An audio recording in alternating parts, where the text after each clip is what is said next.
Buongiorno e ben ritrovati con una nuova edizione del TG Flash di New Sicilia. In apertura la Procura di Trapani ha chiesto il rinvio a giudizio per l'ex senatore ed ex deputato regionale del PD Nino Papania, insieme ad altre 11 persone nell'ambito di un'inchiesta sui fondi europei destinati alla formazione professionale.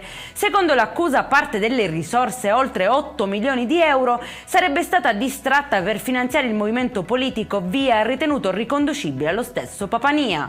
Arrestato un catanese 41enne appena sbarcato da un catamarano proveniente da Malta. Era latitante ed era destinatario di un ordine di carcerazione per una rapina a mano armata commessa ad Ancona. Dopo aver violato le prescrizioni dell'affidamento in prova, si era reso irreperibile. Ora si trova nel carcere di Ragusa per scontare la pena residua.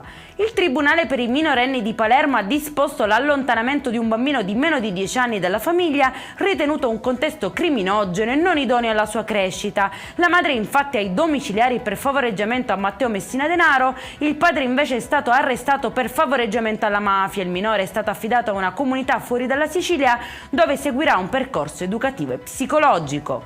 Sequestrato una pistola clandestina e 49 munizioni in mano a un pregiudicato 33enne ad Augusta. In corso gli accertamenti sul caso. È in chiusura presentato a Messina il modello Messina su rifiuti e verde pubblico, indicato come esempio virtuoso per il centro-sud. Il sindaco Federico Basile, insieme ai vertici di Messina Servizi Bene Comune, ha illustrato i risultati ottenuti dal 2018, dalla raccolta differenziata porta a porta alla riorganizzazione della società partecipata, con ricadute positive anche sui costi.